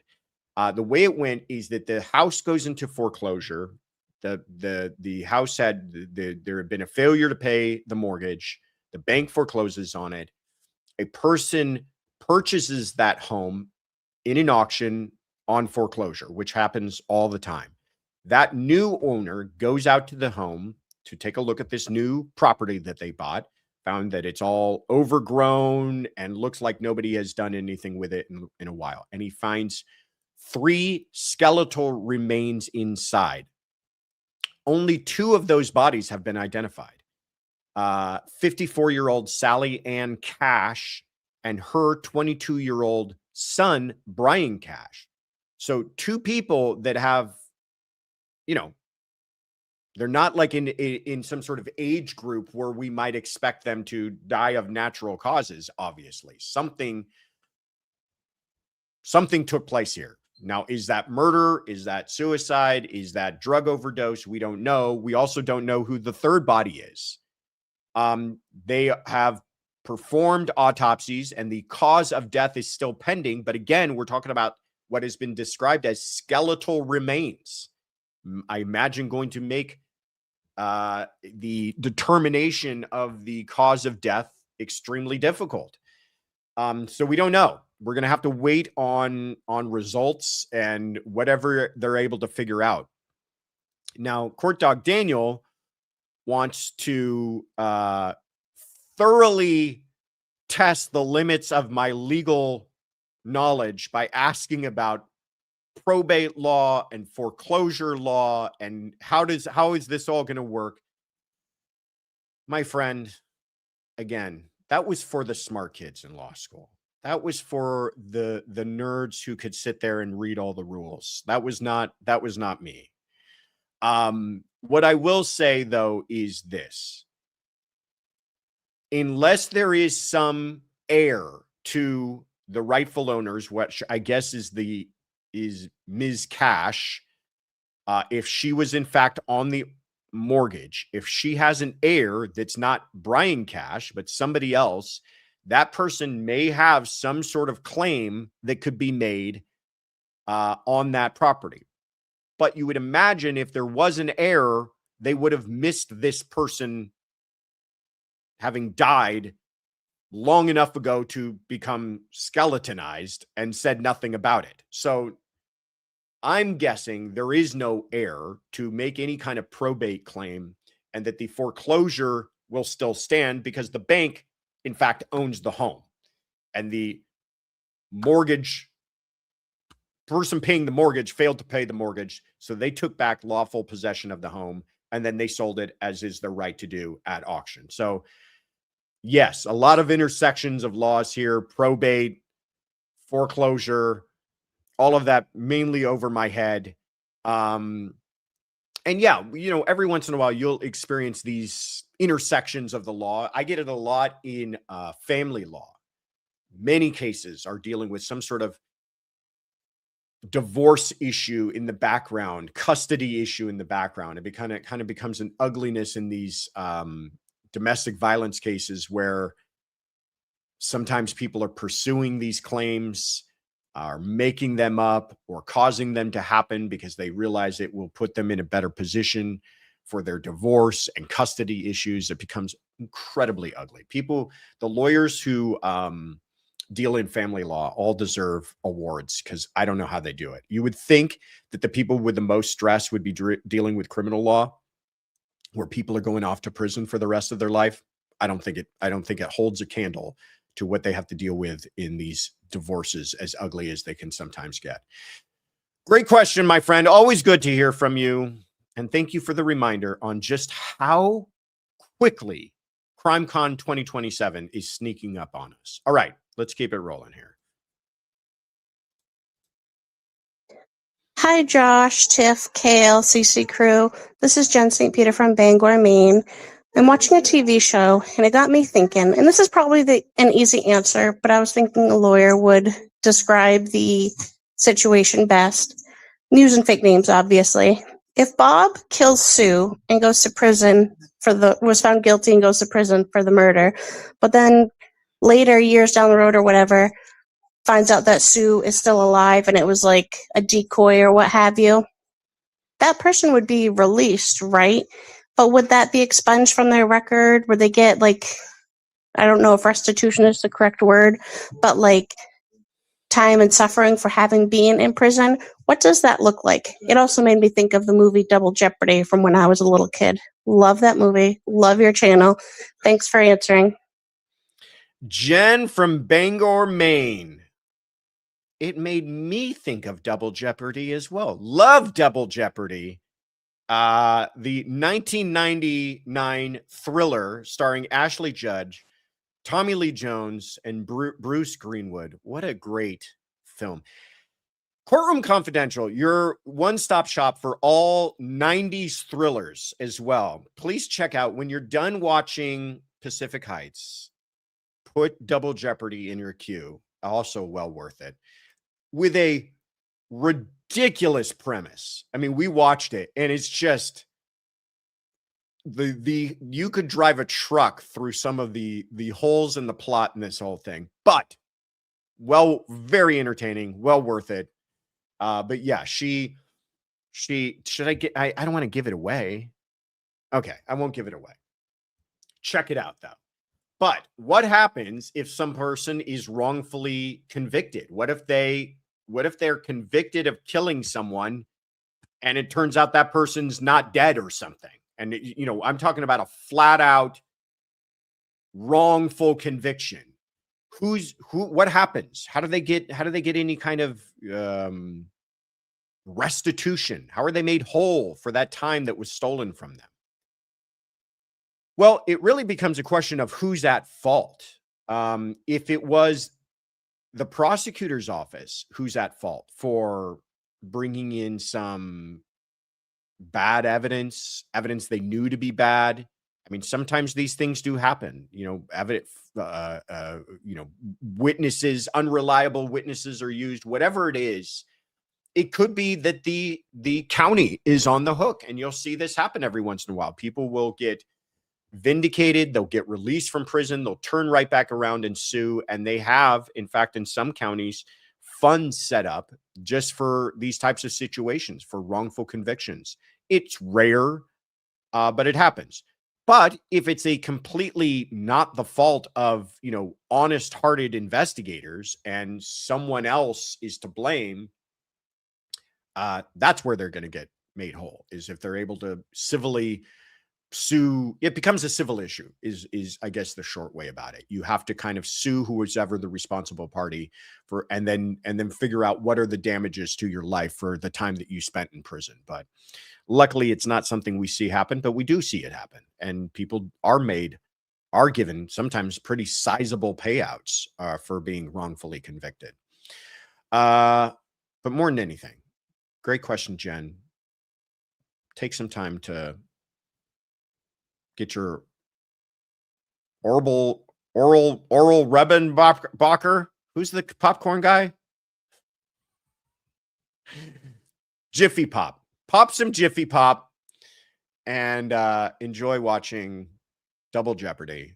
Your Double Jeopardy and Pacific Heights double feature this evening. All right, let's keep it rolling here. First of all, how dare you? That's good. Yeah. Fight. Oh, there we go. Abita Coffee does have an Instagram. Let them know how much we're enjoying it and how very kind that was of them. And Nightbot says, are you enjoying this ad-free live? Thank you all so much for your support, for the gifts of memberships, for the super chats, for everything else, because we are doing our best to make these. If you're watching this live, we're not going to allow YouTube to interrupt with any of their nonsense. So thank you all so much for your support. It really means a lot to us and makes that possible. All right. Where are we off to here? That was Jen. Here we go.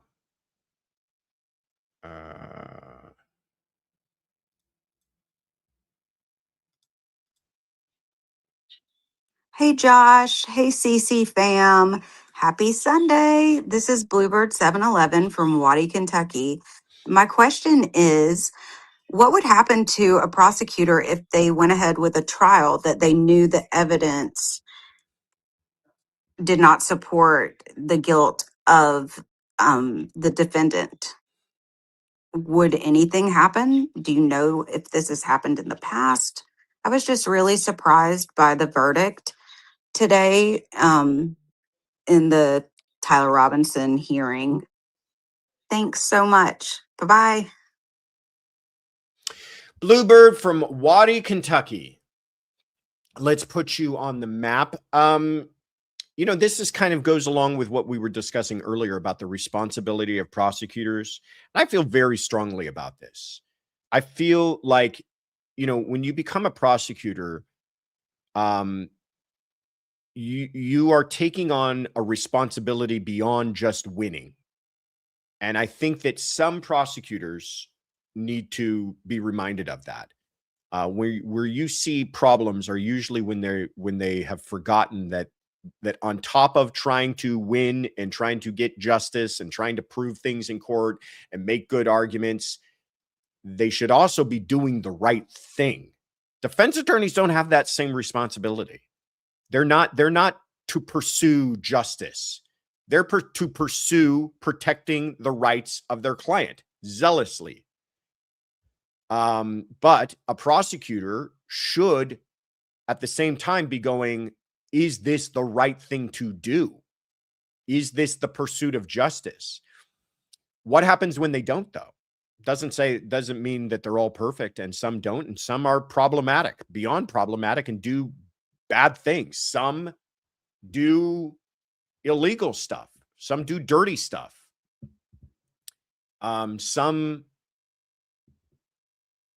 destroy evidence, make up. I mean, I'm not going to try to act like it doesn't happen.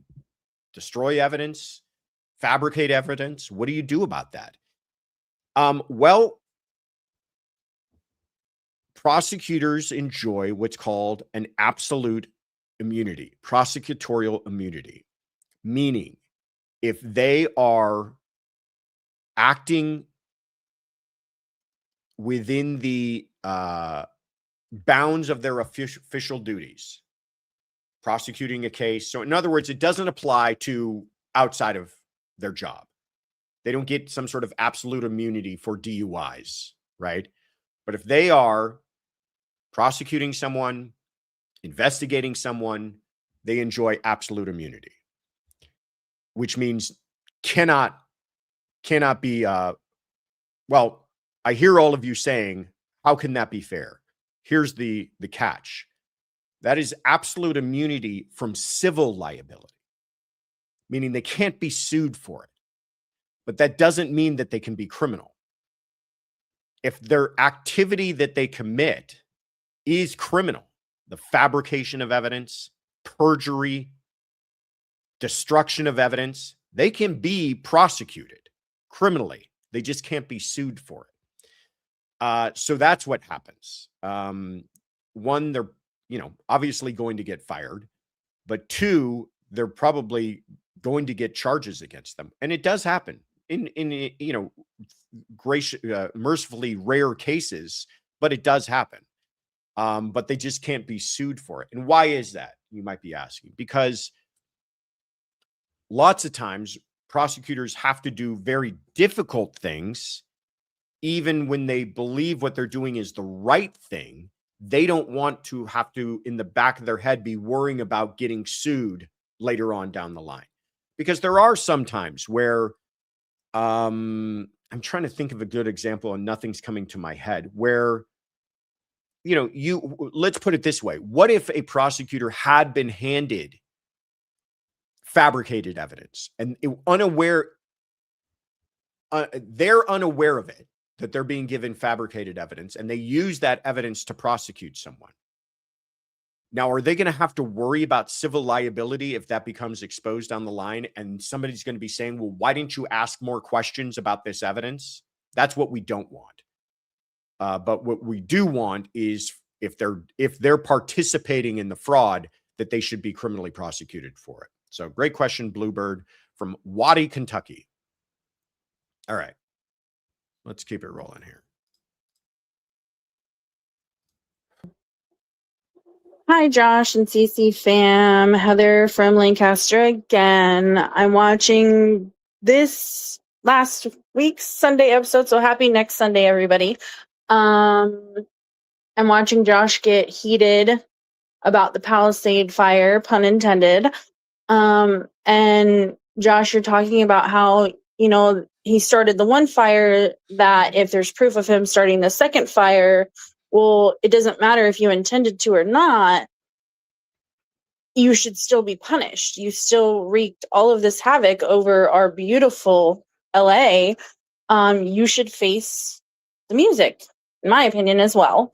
But I don't know if this is necessarily a question or a statement, but circles back to, I think 1 or 2 weeks ago, somebody said, how come people get less time for attempted murder than murder when you still tried to murder? It's the same thing here, in my opinion. Like, how come it's not making sense to the jury, I guess, in my opinion. I can't wrap my brain around it. Thank you, guys. Have a great day. Heather from Lancaster, California. Let's put you on the map. There you are. Lovely Lancaster.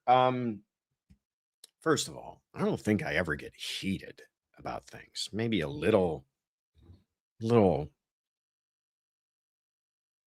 don't know, enthusiastic about things. This one did bother me, not necessarily because the jurors. So everybody knows this is Jonathan Rinderknecht. He's charged with starting the Lockman fire on January 1st, which then smoldered underground, according to prosecutors, in literally the root systems of the trees, and then was reignited based upon weather conditions into the January 7th Palisades fire, which was, I think, the most destructive fire in Los Angeles history. Wiped out. Look at that. Look at that. Just decimated an entire historic community in California. And they were hung 10-2 for not guilty on this. Now, this is a difficult case for a number of reasons. And I wasn't as bothered by the idea that they resulted in a mistrial. I was bothered because I heard some of the jurors' reasoning saying, well, why should we hold him responsible when other people may have been at fault? And that just put me through the roof. And what they're talking about is the fire department. That there was an argument made by the defense that, like, listen, the fire department dropped the ball. Oh, you want to play it? Yeah, if you have the clip, Kaylin, go ahead and play it. I don't think there was enough evidence to say he started the first fire, but say he did. I don't see why everybody else's negligence of doing things incorrectly, where he needs to be responsible for the whole Palisades. Maybe you shouldn't have played it, because now I am heated. It's like, this is just so not your job. Your job is to decide, did he do what they're accusing him of doing? Did he start that fire, and did that fire lead to the next fire? Yes or no? Not, should other people be sitting next to him? And did other people play a role? That's not your job, lady. I am not trying to single her out. This bothers me because maybe the prosecution did a very poor job of explaining that.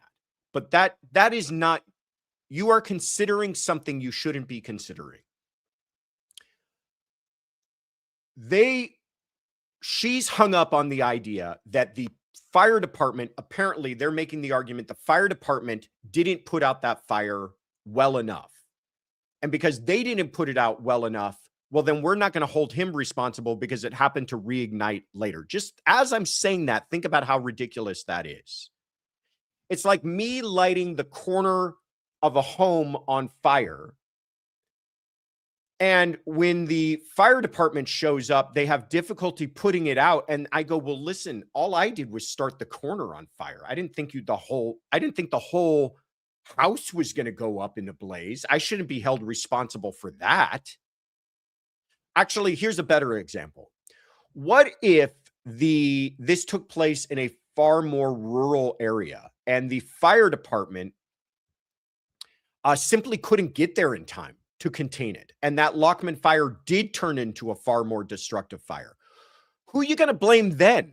The city planning committee because they didn't put the fire department station close enough to where this fire took place? Yes, many times there are other intervening factors in something that make a situation that's already bad far more worse. That doesn't mean you walk the guy that started the problem to begin with. If they felt that there was not enough proof that the Lockman fire led to the Palisades fire, fine. But don't tell me that you're going to walk a guy because you feel like the fire department should have put it out better. That's not, he doesn't get the benefit of that.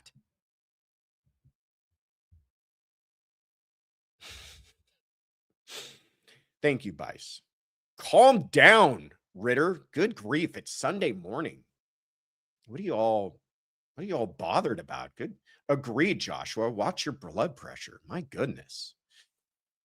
All right. Did the guy do the crime? That's the only question. That is the only question. Did he do the crime? Thank you. Thank you for allowing me another tangent. I appreciate that. All right. Let's keep it rolling here. Great question, though. I appreciate you, Heather from Lancaster. Where are we off to next? Well, happy Sunday Fundy, Joshua, Tiffany, Kaylin, our fabulous mods, CC family and guests, Alicia K. Mayo, Humboldt, Tennessee. All right, Josh, I'm going to settle two things. Number one, I'm Southern. He can call himself what he wants to, but his name is Alex Murdaugh.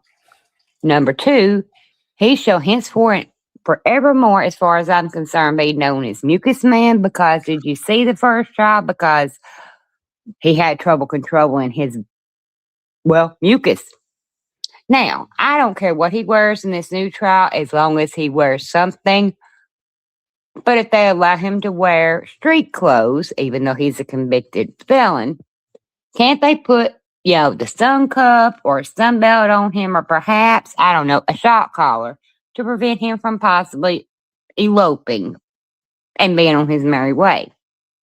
Now, with that all said, I hope y'all hit the like button, share, so others will see it. And I want to report that, I was able to hype CC this week a few times. Ha ha, yay. Happy Sunday Fundy, y'all. Thanks. Bye. AKM from Humboldt, Tennessee.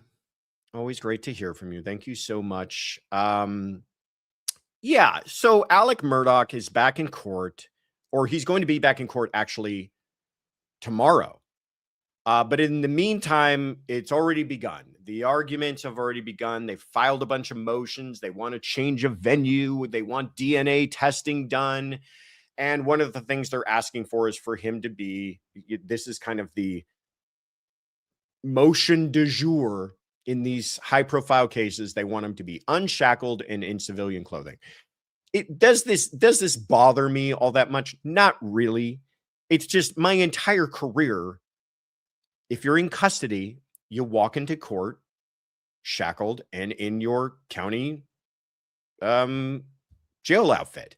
That's how, because of the amount of nonsense that has to go through to dress someone out, unshackle them, security for the bailiffs, everything else.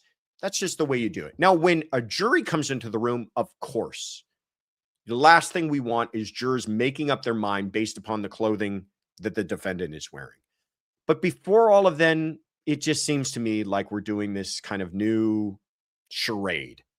But I don't care all that much, though I complain about it. as I have want to do. The prosecutors responded to this request by saying the first two steps of any escape attempt are to become unrestrained and to get into civilian clothes. So they're saying you already gave him steps 1 and 2 if you allow this. In response to that, the defense said that I thought this was kind of catty on their part. They said, Mr. Murdaugh does not want to create a distraction for the court or even the state. Mr. Murdaugh has admitted to his many serious crimes, and he accepts the consequences of those crimes. Decades of imprisonment, probably the remainder of his life, without complaint. No complaints from him. If the state wants to use that for a public spectacle, so be it. So that's kind of how things end up. Sounds like he'll be showing up to court in his jumpsuit. But like I said, tomorrow it all begins. We will be following this one very closely. And in fact, over on Courtroom Confidential live trials, we're going to be streaming it for you. So please subscribe over there. That's our sister channel for all of your live trial viewing needs. And we will be following. My plan is to put every time this man is in court, we're going to be going live with it if we're able to do that. There's the link so that you guys can subscribe, like I said. But I'm not going to let this one go. Alicia K. Mayo from Humboldt, Tennessee. How, in fact, should we pronounce this man's name? I think we should put this to rest once and for all. And I'm not going to claim to be any kind of expert on this, on how to pronounce this man's name. So what do I do in situations where I'm not an expert? I can always phone a friend. I'm Alec Murdaugh, Murdaugh. Good morning. Good morning. Go ahead and play it one more time. I'm Alec Murdaugh, Murdaugh. Good morning. Sounds like Alec Murdaugh to me. Everybody's going, he's not your friend, Ritter. No, he's not my friend. It is interesting. He pronounces his name Alec Murdaugh, which is apparently because of the kind of Scottish history of that area, Scottish immigration history in that area where they live in the Carolinas. But I will say that in other instances, you do hear him pronounce his name Alex. And I think that has to do more with if he were like, for instance, when he calls 911, remember he gets shot in the head. He sets that up with cousin Eddie on the side of the road. He calls 911 and he tells the dispatcher, asks her name, and he says, Alex Murdaugh. And I think that is because if you were to say Alec, the person would spell A-L-E-C. But I think to his friends and people who know him, he introduces himself as Alec, even though it is spelled as Alex. But I think that has to do with that kind of historical Scottish, at least that's what I've read about the pronunciation of his name as to why he pronounces it that way. He also doesn't say Murdaugh. He says Murdaugh, if you listen. Alec Murdaugh. Anyhow. Does that solve that one, or is it just continue to continue to inflame controversy on this? Maureen says his name should be pronounced Guilty. Well, we'll see soon enough, I think. All right. CDD, thank you, says, checked in at the second hole. Great answer, Josh. Thank you. All right, let's keep it rolling here.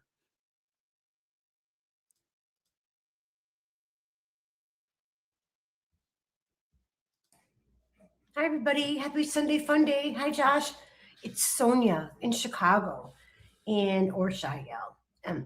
08, I believe, or maybe just 8. I don't know. But anyway, so my question is about Rex Heuermann. Oh, there's so many other things I want to call him. But anyway, so here's my question. If Miss Asa is financially benefiting from his crimes, AKA doing these TV shows or whatever, and then she takes that money and she puts it on Rex's books, isn't that violating the no profit from, horrible, horrible, horrible? deaths for these poor women. But anyway, so yeah, that's my question. Okay, I can't wait to hear your answer. As always, bye. Thank you. Always great to hear from you, Sonia. Let's put Chicago on the map. This is something that a lot of people are concerned, including the victims in this case. They even brought it up. They think that no one connected to this man should be able to profit off of the crimes that he committed. And they point towards that. I think it was a Hulu. Was it Hulu? No, Netflix? Oh, no, Peacock documentary that his wife, I always say it wrong. Is it Asa or Asa? Which one? The first one? Asa.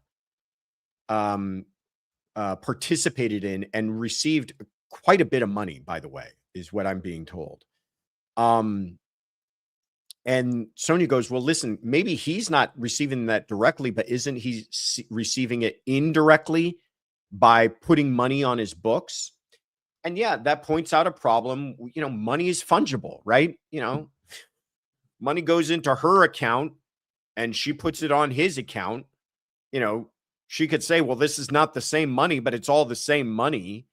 So do you have to say, well, to ensure that this man never sees a dime of profit from these crimes, we have to make sure that she can't profit off it as well. And I know that some people have talked about that, proposing legislation that would include that.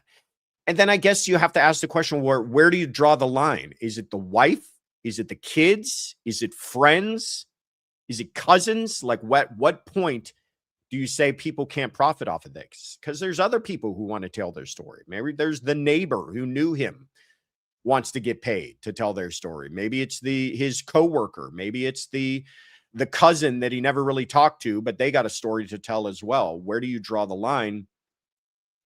And then what are we really trying to accomplish here? I mean, he is not, by the way, you can't put tens of thousands of dollars on somebody's books and they can only spend it on ramen and Cheetos anyway. So it's not like he's profiting in the sense that he's buying homes from the money that she may be putting on his books. But I still think that doesn't change the idea that we want to make sure that in no way could he ever participate in something that would allow him to profit and then give that. I do see the problem if he were allowed to profit and then give it off to family members, because then that would be him exploiting it. So it's, it's not, kind of a gray area of where do these laws end and begin? But I'm all for if they want to propose more strict and farther reaching laws. I don't have any problem with it. But great question, Sonia, talking about this monster of a man, Rex Heuermann. Love you so much. I'm here lurking, getting ready for a grab party. Oh, well, congratulations to whoever that is. All right, let's keep it rolling here. Uh-oh.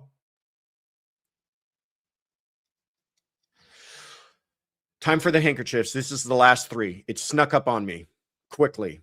I think you guys are having a good time though, right? We've been all over the place. Humboldt, Tennessee, Lancaster, New Britain, Bloomington, talked about a bunch of different cases. The passive personality principle. One party consent. These have been fantastic questions today. All right. Who's bringing us home here? Hello, Josh and Tiffany and Kaylin and Mods and everyone over at Courtroom Confidential. This is Debbie from a very rainy Arlington, Washington. It's the joys of living near Seattle. And I had a question about the Rex Heuermann case. This is in regards to Karen Vergata. Now, Suffolk County was the one that charged Rex with the other 7 killings, but Karen was never charged. He was never charged with Karen's because her remains were found in Nassau County. So Suffolk didn't have jurisdiction. But now that he's been pled and sentenced on the other 7, Can Nassau now go after Rex for legal responsibility for Karen Vergata? Where there's a wrinkle is, as part of Rex's plea, I guess there was an agreement that he would not be charged further with any of those victims. I believe that includes Karen Vergata. But is that only in Suffolk County, or does that also include Nassau County? I don't think it's an issue of double jeopardy because, again, he was not charged with Karen. He just admitted to it. I would love to know your thoughts, Josh. Have a great week, everybody. Bye. Debbie from Arlington, Virginia. No, Washington, pardon me. Arlington, Washington. Let's put you on the map. Great question. Really, really excellent analysis of some of the issues that might be at play here. We've got the smartest community on YouTube. I appreciate you, Debbie. I am no Rex Heuermann expert as to, some of the thinking behind the investigation and why they charged certain things and why they didn't others. But that's never stopped me before. Because whenever I find myself in a situation where I might not be an expert on it, I can always, am I doing it again? Yes, I can always phone a friend. Everybody, it's Joe Jackalone from True Crime with the Sarge. And Debbie, I'm going to answer your question. And it's raining here in the Northeast as well. Regarding Karen Vergata, the reason first that he wasn't charged in her death for murder in this case is because he gave up that information in what we refer to as a proffer or queen for the day. The district attorney sat him down, and basically you could say anything as long as you're not lying to investigators and they can't use it against you. So apparently somewhere along the line, he gave up the information that would be able to charge him with murder. However, because he said it under this proffer, they can't do it. So that's the reason behind that. The second question, the reason why they said those 8 homicides, they can't bring up any other charges just for those 8. Any other cases, any other individuals out there, those are all fair game. And the jurisdictional question is pretty simple because in 1996, Karen's legs were found in Davis Park, which was near Fire Island, Suffolk County. That's why they had the lead investigation on that, even though her skull was found in 2011 in Nassau County. So I hope that answers your questions. Take care. What a great answer. This guy's all over this thing. He knows this case inside and out. Thank you so much. That is my friend Joe Jackalone from True Crime with the Sarge. Did you guys think I was going to fake you out again? Of course not. There's Joe's YouTube channel. Please go give it a follow.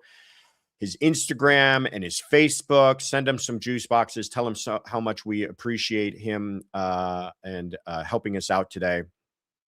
Oh, he's live right now?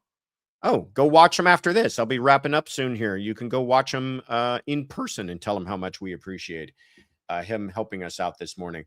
I will say, too, just to add to what Joe was saying, just because something is in a different county doesn't bar another county from including that prosecution.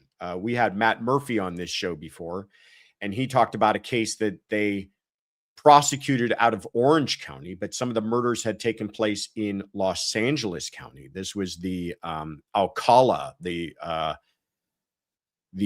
dating game serial killer. They had an agreement between the counties that Orange County would prosecute the LA County cases in Orange County. So it's not like these things can't be worked out. And it's not like that would bar them from ever prosecuting that person. But as Joe explained, they did have a jurisdictional claim to it. So thank you so much to Joe Jackalone from True Crime with the Sarge. Please check him out. And like I said, he's live now. Give him a follow. Go ahead and watch him after we wrap things up here. And how are we going to wrap things up here? Well, we're going to go into our very last question of the day. Thank you, Just Jules, so much for gifting the membership. Appreciate you. To the Crafty RN, 800, the goal for gifted membership. My Tiff's Day hit it. Did we hit 800? No, we're close. Okay. Deb, thank you so much for supporting the mods with coffees. Appreciate you. Not true. False. Needs to be recalibrated. We got to get that machine checked. When's the last time that somebody checked that machine? 12%. See, what is going on here? I blame myself. I don't blame you. I blame myself. Oh, 60%. Okay, that's a C. I guess that's passing. Disappointing. All right. Maybe this will bring you guys up a notch or two. Our last question of the day. Here we go.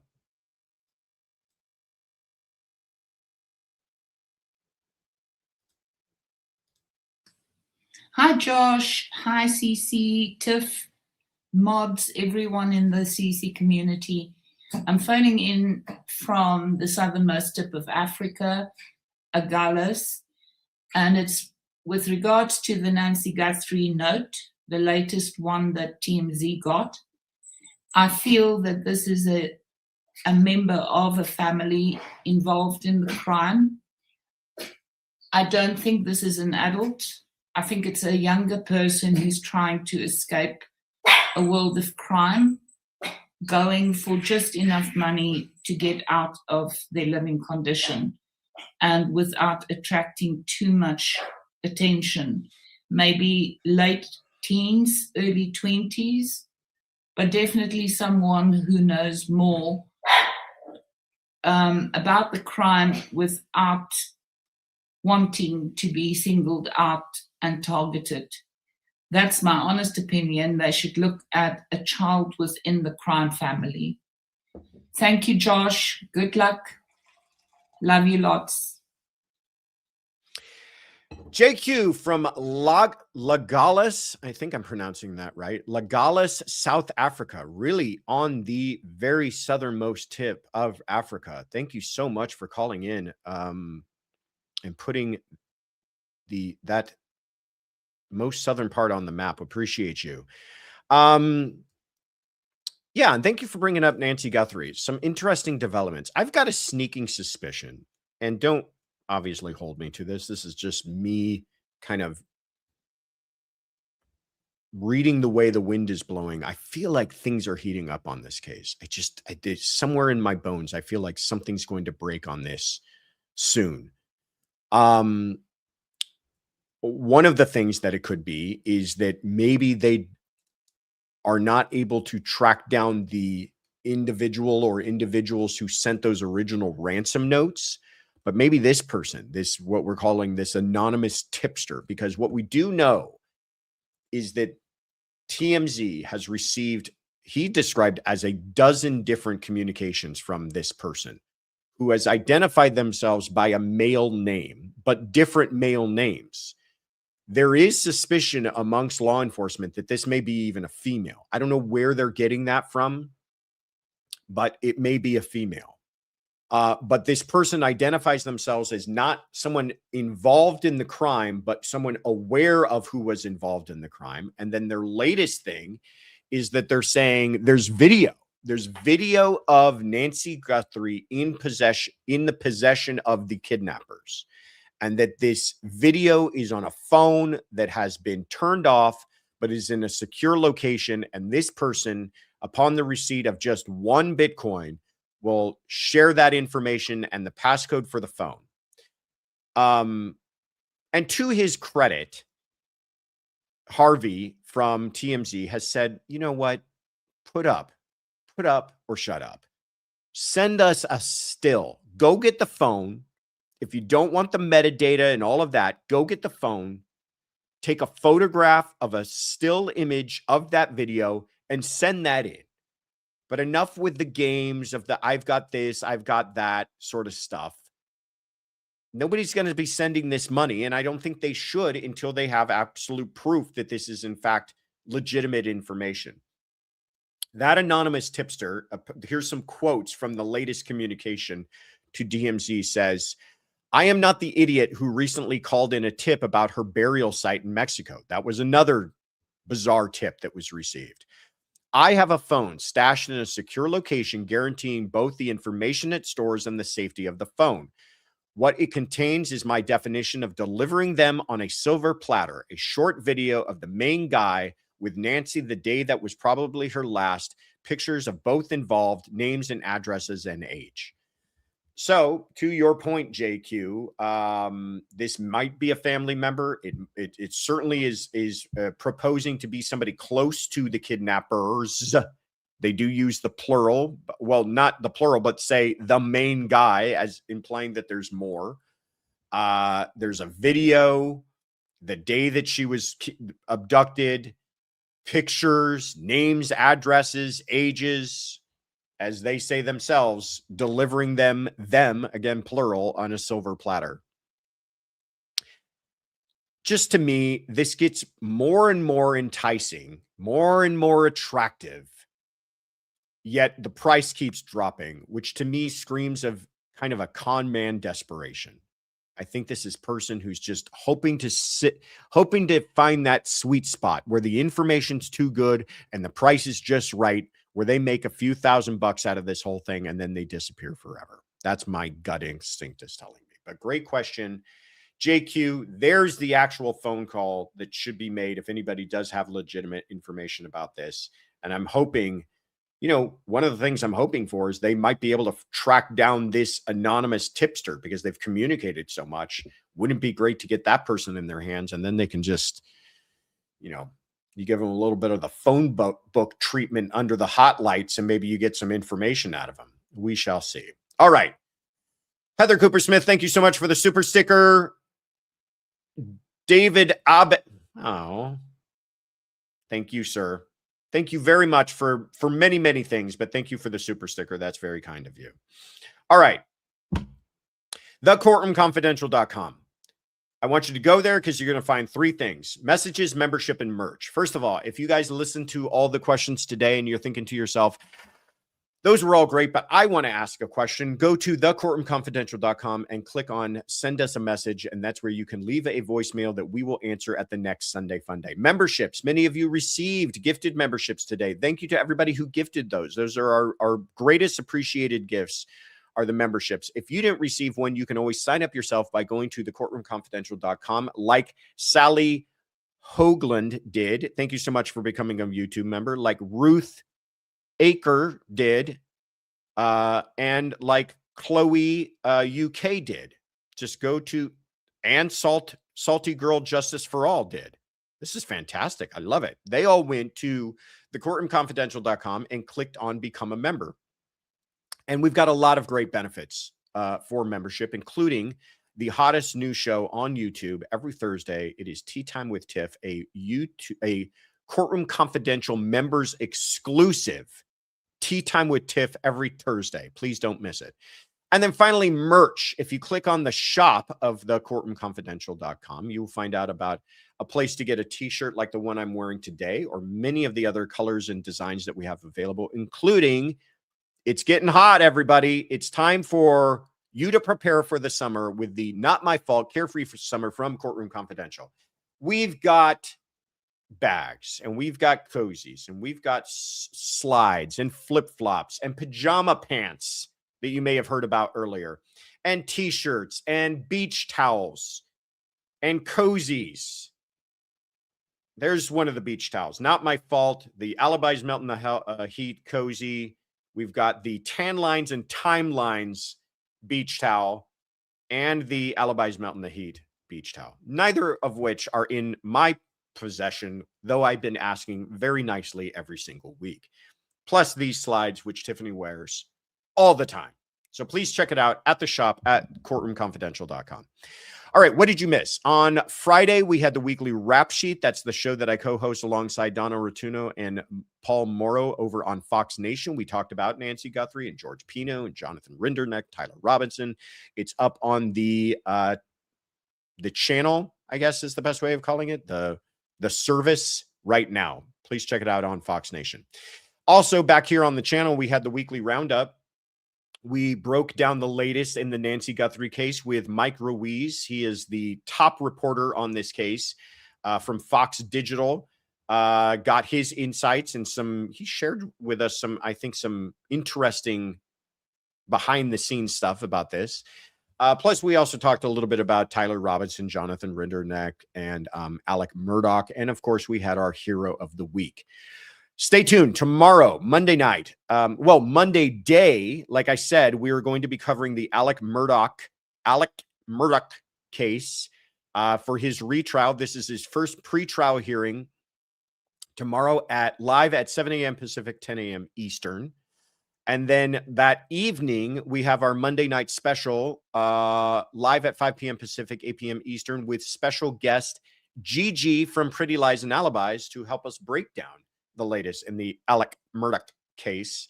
She was in court for the first trial, so I want to get some of her insights on what's going to happen this time around. Thank you guys so much for being here, for carving out some time on your Sunday. Thank you so much to Race and Rodeo for the super sticker. Very kind of you. Big shout out and thank you to Joe Jackalone from True Crime with the Sarge for answering our question today. Huge shout out and thank you to the best mod squad on YouTube. Afton, Sonia, Kathy, Therapist, and Best Nancy. Kaylin, you're fantastic. Can't say enough. You're the best. And to Tiffany, you are the best thing that ever happened to me. Have a great Sunday, everybody. We will see you here tomorrow night. Take care. Bye-bye.